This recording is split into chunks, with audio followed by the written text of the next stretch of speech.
Assalamualaikum warahmatullahi wabarakatuh. Perkenalkan, nama saya Sekar Artemivia Putri. NIM saya D01230446. Saya dari Prodi PGSD.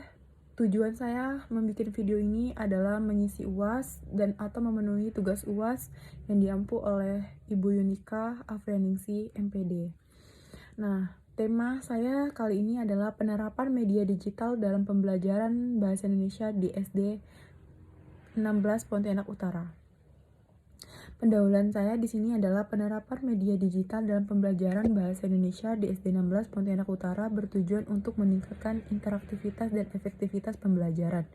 Penggunaan teknologi seperti e-book atau aplikasi pembelajaran lainnya seperti Quizizz atau video pembelajaran yang dapat membuat materi lebih menarik dan mudah dipahami oleh siswa. Selain itu, media digital membantu mengatasi keterbatasan ruang dan waktu, serta meningkatkan keterampilan literasi siswa. Dengan pendekatan ini, siswa diharapkan lebih termotivasi dan mampu mencapai hasil belajar yang lebih menarik. Terus di sini saya ada membuat 4 rumusan masalah yang terbagi. Yang pertama itu ada bagaimana efektivitas penggunaan media digital dalam meningkatkan pemahaman siswa terhadap materi bahasa Indonesia. Yang kedua itu ada apa saja kelebihan dan kekurangan media digital yang diterapkan dalam pembelajaran bahasa Indonesia di SD 16 Pontianak Utara. Yang ketiga itu ada bagaimana pengaruh media digital terhadap minat motivasi belajar siswa dalam pembelajaran bahasa Indonesia.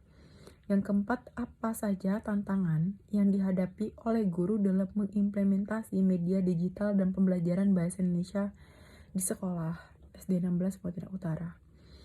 Nah, sumber dan media yang digunakan dalam proses pembelajaran SD 16 Pontianak Utara itu ada terbagi 3 diantaranya. Yang pertama itu media digital. Penggunaan aplikasi seperti Classroom atau Quizizz juga untuk menyampaikan materi dan melakukan evaluasi. Aplikasi ini memungkinkan interaksi yang lebih efektif atau lebih aktif antara guru dan siswa. Yang kedua itu ada game edukatif. Siswa terlibat dalam permainan edukatif yang mengintegrasikan pembelajaran dengan hiburan sehingga meningkatkan minat dan keterlibatan mereka dalam materi bahasa Indonesia tersebut. Yang ketiga itu ada teknologi perangkat. Penggunaan laptop dan handphone dalam pelajaran mengajar yang membantu siswa dalam mengakses materi pembelajaran secara lebih fleksibel. Ya, fleksibel itu kan bisa jarak jauh, bisa jarak dekat juga, jadi lebih fleksibel. Hambatan dalam penggunaan media digital di SD 16 Pontianak Utara itu ada terbagi 2 ya. Yang pertama itu keterbatasan akses internet, ya di mana banyak siswa mengalami kesulitan dalam mengakses materi pembelajaran secara online akibat jaringan internet yang tidak stabil. Kan biasanya juga koneksi itu kan naik turun, bisa lambat, bisa cepat. Jadi keterlambatan atau keterbatasannya salah satunya yaitu akses internet. Yang kedua itu masalah teknis.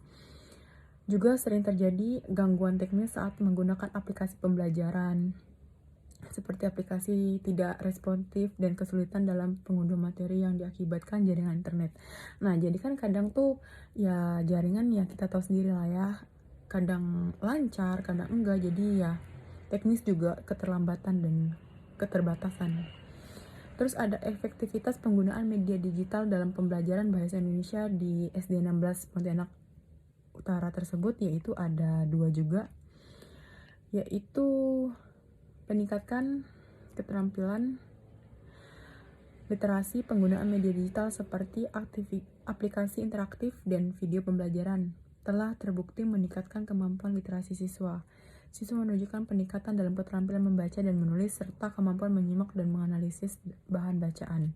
Yang kedua itu ada motivasi dan keterlibatan siswa, yaitu media digital membuat pembelajaran lebih menarik sehingga siswa lebih termotivasi untuk berpartisipasi aktif dalam kelas. Siswa melaporkan bahwa mereka lebih senang belajar dengan metode yang melibatkan teknologi seperti game edukatif. Nah, kesimpulannya itu adalah Penerapan media digital dalam pembelajaran bahasa Indonesia di SD 16 Pontianak Utara itu menunjukkan hasil yang positif dengan peningkatan keterampilan literasi dan motivasi siswa. Media digital membuat pembelajaran lebih interaktif dan menarik meskipun tantangan seperti keterbatasan akses internet dan perangkat tetap ada. Selain itu, penggunaan media digital sejalan dengan prinsip kurikulum merdeka yang mendukung pengembangan karakter siswa. Ya kan, seperti kita tahu sekarang itu lagi menjalankan atau yang lagi diaplikasikan dalam pembelajaran di SD itu kan ya kurikulum merdeka. Jadi media digital ini sejalan. Untuk memaksimalkan aktivitasnya perlu diperhatikan lebih pada instruktur teknologi dan pelatihan guru. Terus sarannya saya bikin ini adalah saran untuk laporan mengenai penerapan media digital dalam pembelajaran bahasa Indonesia di SD 16 Pontianak Utara adalah peningkatan infrastruktur teknologi, yaitu sekolah perlu meningkatkan akses internet dan menyediakan perangkat digital yang memadai untuk semua siswa agar tidak terjadi kesenjangan dalam pembelajaran. Yang kedua, ada pelatihan guru. Mengadakan pelatihan berkala untuk guru mengenai penggunaan teknologi dalam pembelajaran sehingga mereka dapat mengintegrasikan media digital secara aktivitas dalam proses belajar mengajar. Terus yang ketiga itu keterlibatan orang tua. Mendorong orang tua untuk mendukung penggunaan media digital di rumah dan membantu siswa dalam proses belajar sehingga belajar dapat berlanjut di luar sekolah. Jadi keterlibatan siswa dan orang tua juga banget dibutuhkan agar pembelajaran tuh tetap berlanjut di jarak jauh maupun jarak dekat. Terima kasih. Wassalamualaikum warahmatullahi wabarakatuh. Sekian video saya.